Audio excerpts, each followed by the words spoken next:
Hey ladies, it's Judy Weber here, and I'm so excited to bring you this very special episode of Livy Girl Radio. And what makes it extra special, besides the fact that I'm interviewing a friend, is that it's a rare time when my friend is a male. And so I get to speak today with Carl Carter, who is the founder and executive director of Beverly Carter Foundation. So Carl, welcome. I'm so excited to have you here. Well, thank you so much, Judy. I'm honored.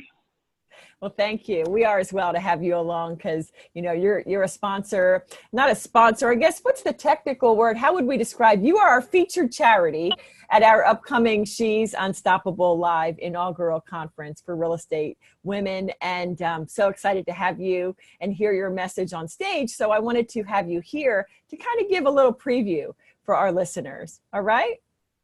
That sound yes, good? Thank you. And we can't thank you enough for allowing us to be the featured charity. I mean, it's such an incredible honor. And I'm so thankful today to have this opportunity to share my heart and what we're trying to do with the foundation.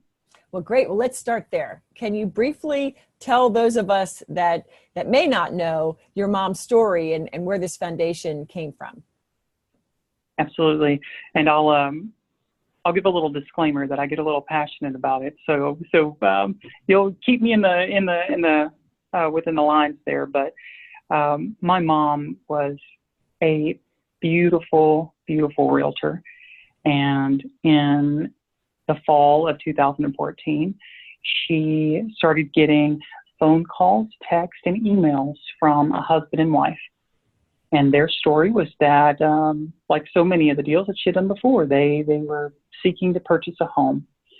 And with their story, they were moving in from out of state.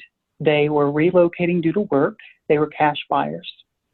And as mom continued to interact with them through those phone calls and through the text and the emails, she had no idea that couple on the other side of that transaction, they were none of those things. They weren't from out of state. They were just from across town.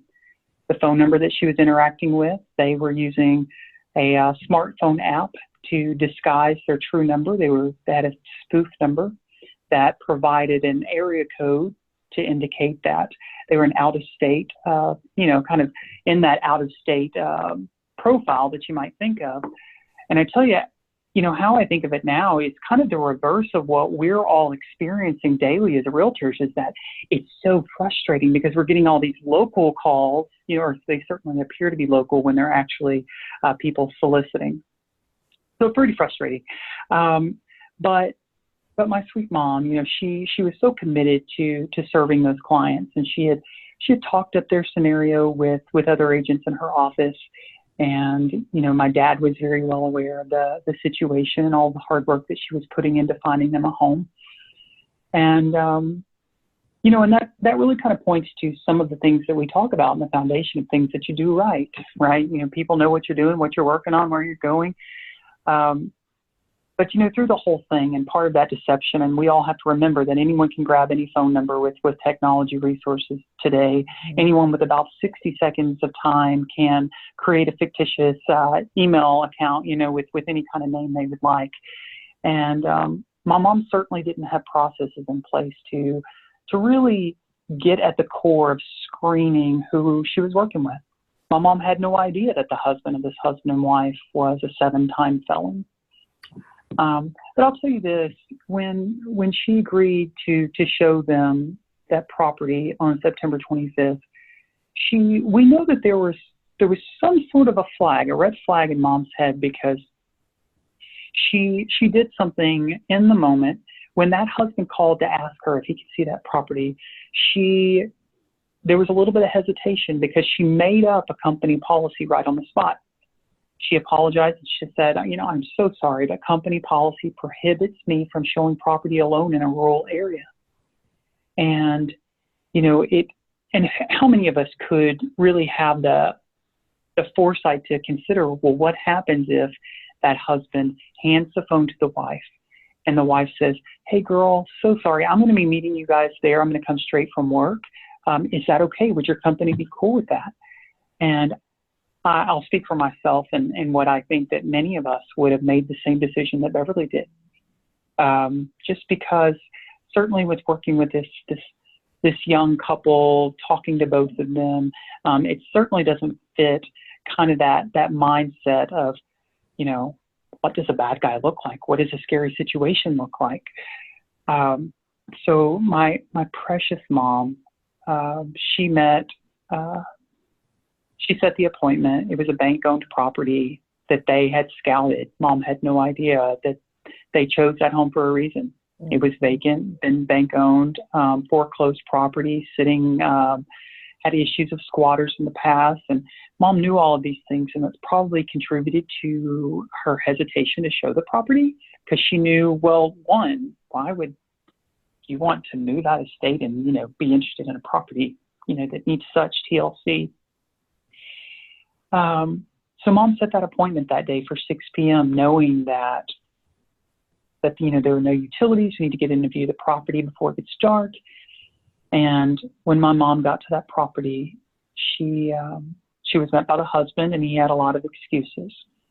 And soon enough, my mom started getting texts from the wife that echoed those excuses and those apologies that the wife got caught up at work and she would be unable to join them. But what they did, and it may be the only smart thing that they did throughout the whole process, is that they, in their apologies, they asked my mom, as she toured the property with the husband, to have her phone handy and to take photos and text them to the wife, because there weren't very many photos online, and those that were there weren't very good quality. So it was smart because it kept the agent in the game, and it kept the agent distracted, unfortunately. I'll tell you, probably one of the eeriest things I've ever seen in my life was at the conclusion of the trial, we got my mom's phone back. It had been found in the home of these bad people. And the last 10 photos on my mom's camera roll were of the interior of that home that she was showing that day. And, you know, as my mom turned from taking that last photograph of a second story, you know, bedroom, she was met with a taser in her side and a roll of lime green duct tape. And I'll be honest with you, even telling you this right now, my friend, it doesn't seem real. Mm. And it happened to me, it happened to my sweet mom. I'm so sorry, Carl. She's taken from us. Oh, thank you. Emotional, I'm sorry. But you know, Judy, why we do this and why we work so hard with the foundation is because what happened to her truly could happen to other people. Because when those bad guys, the husband specifically, when he was questioned, why Beverly? His response multiple times was that she was a rich broker that worked alone. And I'll tell you, you know, it applies to so many of us, whether we have money in our bank account or not. It's because within this industry, there is a public perception of wealth. And, you know, certainly that whole fake it till you make it mentality too. You know, there are a lot of factors that lead to people, the public, thinking that we are just insanely successful. But I'll tell you also, you know, the whole intent of going after this rich lady was that they wanted to hold her for ransom, and they wanted to get all of this money from my dad, this perceived money. And these bad guys, they never thought through, of course, the plan. All they just considered is that it was brilliant and they would never get caught. And you know, when it didn't go as they thought that it would, or as smoothly as it would, they made this gigantic leap to go from kidnapping for ransom to we need to end her life. And you know, there are parts of the story that we'll share at She's Unstoppable Live, but you know, in the end, like it's hard for me, not only because I lost my mom, but to see that these people are capable of doing such things. You know, even whenever they decided, well, we can't get the ransom and we're going to end this woman's life. they took everything of value from my mom. And, you know, we've heard the horror stories of agents that have been found themselves in tight spots, and either they've had, you know, some of their personal things stolen or things stolen from open houses. But so, you know, from those kind of stories and experiences, we know, and we kind of go like, well, it makes sense that they would take Beverly's jewelry. But they also took, articles of my mom's clothing too. My mom's shirt was found hanging in the closet of the wife. And so it's just knowing that this can happen. The threat is real. We have to remain diligent about it. Is so vital. And I tell you, it's uncomfortable to talk about safety. It's uncomfortable to hear stories about what happened to people like my mom.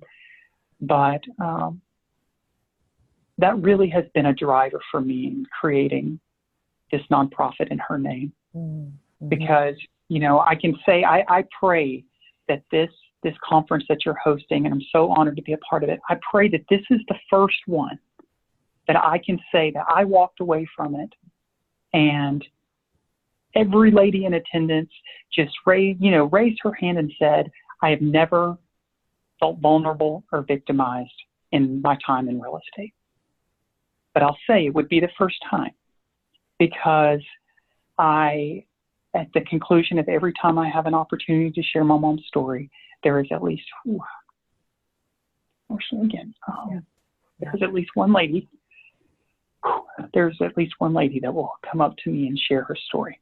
Mm-hmm. And I can't even do any of it justice. You ladies know what you deal with, from gross guys on the internet to, you know, a handsy guy that makes you feel uncomfortable during showings.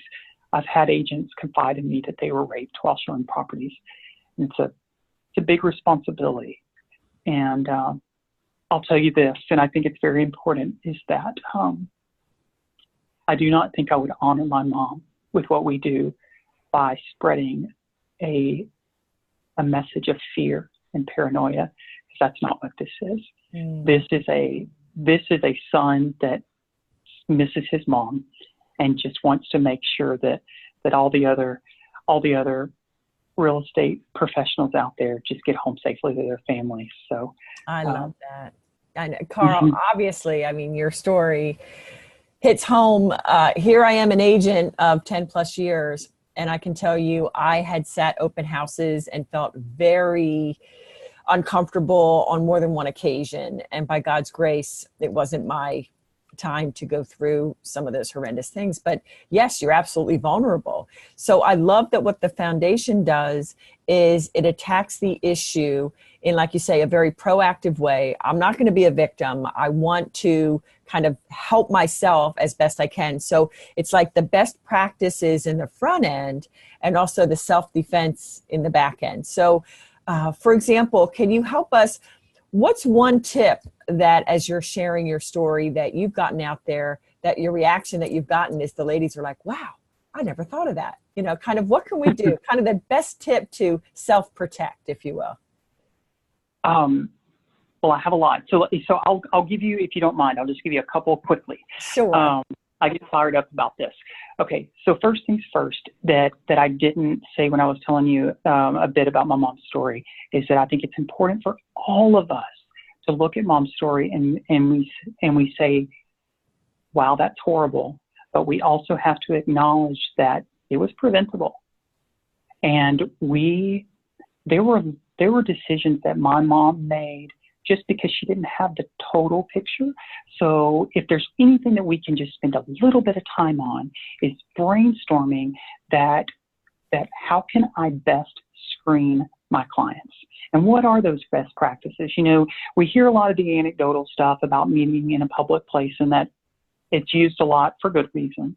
But when you hear the success stories out there of the agents that have their lender friends that aren't just like that trusted resource that gets the job done quick, but also that person that's like, that you can call and be like, hey girl or guy, these folks are new. They say, you know, they need to get, pre-approved.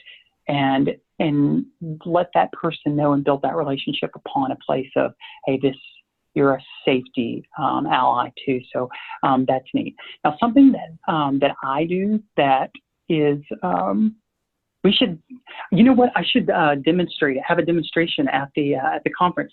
But I have started because as an agent, I feel most vulnerable when I am at an open house. And so one thing that I've done in my business is I was seeing all these ads for cloud cameras. And I was like, okay, I'm intrigued. How could I implement something like that in my business? And so what I do now is I use an Amazon Cloud Cam, and I specifically use it when it's just impossible to get someone else there with me. Yes, it's always going to be great to have one at someone at your open house. But what that particular camera does is that I position it to where it's right with my sign-in sheet. I try to get my sign-in sheet personally as close to the front door as I can. I don't want to have to wait for them to come to the kitchen. But it drives accountability, A, because it's a video, 2, it's cloud-based. So that video footage is going up immediately, so they know if they're coming in there with malintent, they want to go in there and get the prescription drugs, whatever it may be, they're on camera. A couple of other things that are I like to say, sometimes we can get better kind of traction with some of these safety resources by also having good practical business purpose too. One thing I love about this camera is that, A, I can go back and watch the footage, or at least listen to the footage, and say, how am I interacting with a brand new lead that just walked through the door? How can I better the things that I'm saying instead of, I'm from Arkansas, so things down here might be like, howdy, y'all. Maybe that's not the best approach, or maybe it is. And then, what does that look like? So it's giving me a good opportunity to see myself, even if it is a little uncomfortable seeing ourselves on camera sometimes. Another cool thing is that it has two-way communication. So if my wife is unable to come sit with me in an open house, she can come over that camera and speak to me. And it doesn't have to be like hey, honey, this is your wife, I'm cooking dinner. It doesn't have to be like that. It can be her coming over and, I hate to use the word pretend, but she can be my assistant. And she's calling about, files that I have at the office and verifying what time I'll be back at the office. And so, although my career in real estate isn't one that isn't quite big enough that I have an assistant yet, but I can certainly, back to that, fake it till you make it. And it also drives that accountability, because these people are like, whoa, this dude is like really up on tech. I mean, he has surround sound assistant coming in, and so it makes me look super fancy and helps drive accountability and keep it safe. Yes, I love that. Double Isn't that cool? there. I love it. Well, how much is this camera? Cool. I'm not at all techie, so. Oh my gosh. So it's very inexpensive. I paid $120 for it. And, I'll admit it was a little clunky, like for me personally, the first couple of times. And there are things we have to consider about, different parts of the country. If we have to disclose there's a video camera, and I have some fun ideas for signs that I've used. But yeah, I mean, you get in your groove, and then it just becomes, it's just standard. I just have my little bag, my open house bag. I know that I'm going to do that. I'm going to grab some bottled waters, and I'm going to grab balloons, and I've got a process, and I rock it out.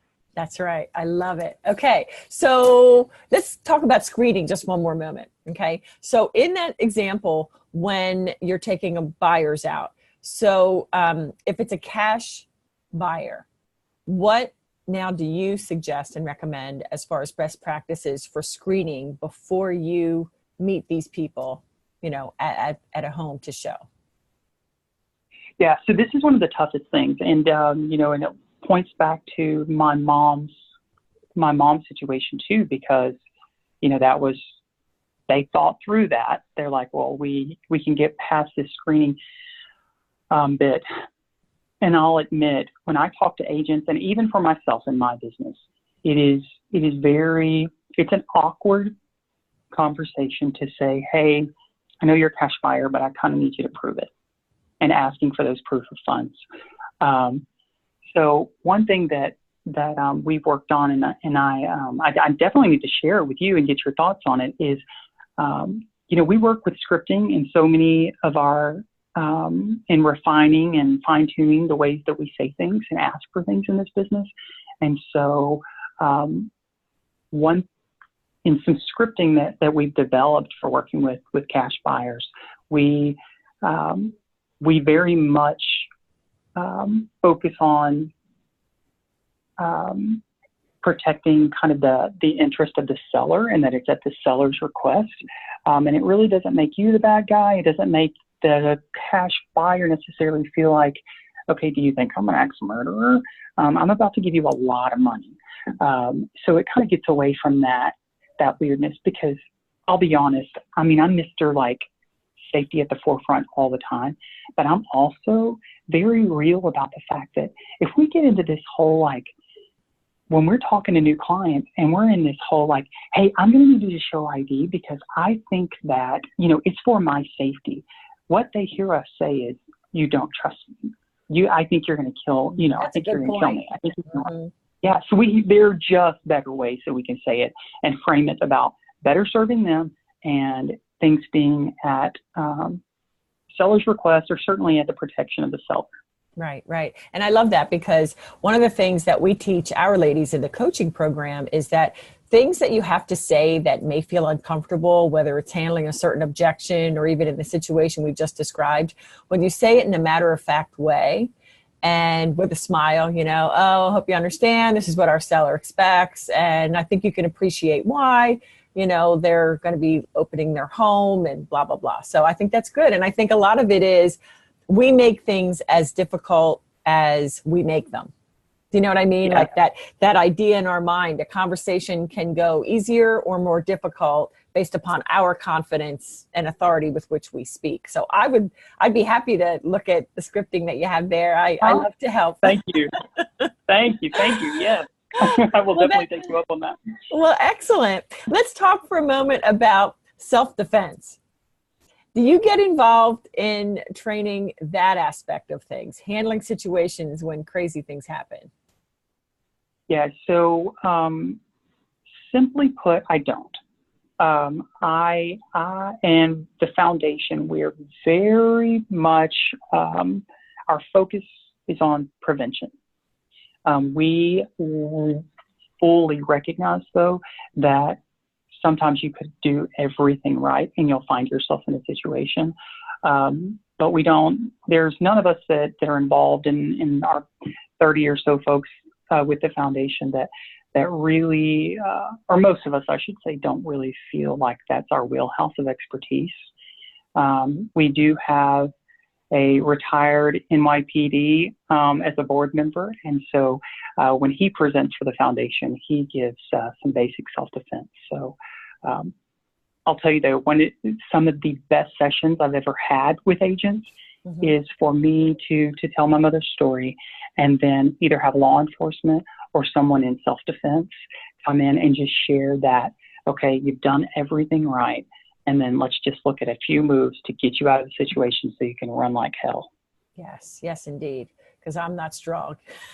I need some self-defense, really. It's one of those things, like, I need to exercise it. I've been saying that for a year plus and I haven't. So it's one of those things where we know we need, this training. So, okay. So the preventative training that you provide, where can we go to get that? I mean, is there on your website, could we see that, or is it more done at the local level? Yeah, so what we do is we do have things on our website, which is beverlycarterfoundation.org. There are some materials there.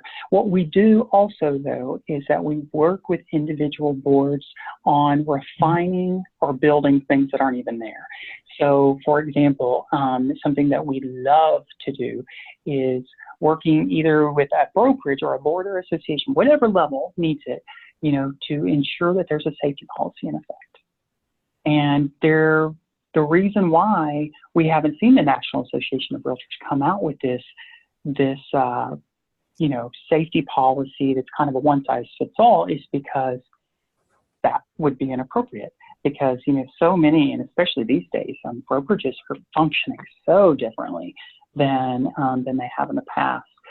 So what we do is we work with them for what their brokerage looks like, for the frequency of their agents that are actually coming into the brick and mortar, or if at all, kind of identifying all the best practices that we've identified with working with other agencies across the country and fine-tuning it. One thing that I'm particularly passionate about is that, and I've actually built a new one of our course offerings on it, is the importance of having a safety committee at every level that will actually participate. So even like if there's a brokerage that, even if it's a small one, it's like, well, we only have 12 agents. I'm like, well, do you think we can get 2 or 3 of them to be on the safety committee? And you would be surprised at just having a little committee. And, we have to rein them in. We set expectations, be like, guys, nobody wants to hear the safety spiel for 20 minutes in every sales meeting, like keep it in check. But empowering people and giving them a voice and giving them an ownership in the safety of those that they work with, it's really, really neat. I was a little skeptical at first, I'll admit, because I was like, okay, what's the benefit of every brokerage in town, having a safety committee? And then you see it come to life, and you see how creative people get when they can actually own something. Yes. And it's cool. Mm-hmm. I love doing that. I love working with those groups. Mm-hmm. Yeah. And, this whole topic is, as you said earlier, something that we really don't like to think about. It's something that it's just easier to kind of push to the side. But I so applaud you and even beginning this foundation, because you're doing amazing work and helping literally save lives. So I thank you. And I'm sure everybody listening is right now nodding their head saying, heck yeah, thank you, Carl. And God bless your mom, and I'm so sorry that happened, obviously, but you're doing very, very good things. And I know she's looking down, very proud of you and all the people that are helping. So before we go, I just want to plug again that you are going to be speaking at She's Unstoppable Live, April 9th and 10th. And if you haven't bought your tickets, you've got to go to she'sunstoppablelive.com and get your tickets. They're selling very, very quickly. We're going to sell out soon, I have no doubt. But Carl, any little secret that you're going to be revealing there, or any of the little shout out that you want to give now? This is going to probably be released, this podcast, about a month before the event. So anything that you care to share? One thing that I think we should do, and I'm just like off the top of my head, since we've talked about it in this, how about I bring one of those cameras and we give it away at the event? I think that'd be really great. Wow. And I have everything that I've talked about on this. I have it kind of in a one-pager for how to take that and implement that in your open house strategy. So let's definitely plan to do that. And and then from there, I think that it'll be a really good time for after I speak, for us to, the beauty of this being a 2-day conference is that we will have so much time as we network to just really lift each other up and to share best practices and to brainstorm situations. I'm thrilled about it. Really thrilled. Excellent. I know. It's going to be so great. These 2 days are going to go like a wedding reception, like began and then it's over. And you're looking around like, what? Didn't we just get here? But Carl, thank you so much for your time this Friday afternoon. Have a wonderful weekend. And I can't wait to actually meet you in April. Oh, I can't wait. I cannot wait. All right. Thank you, hon. Ladies, we will see you next time. Take good care.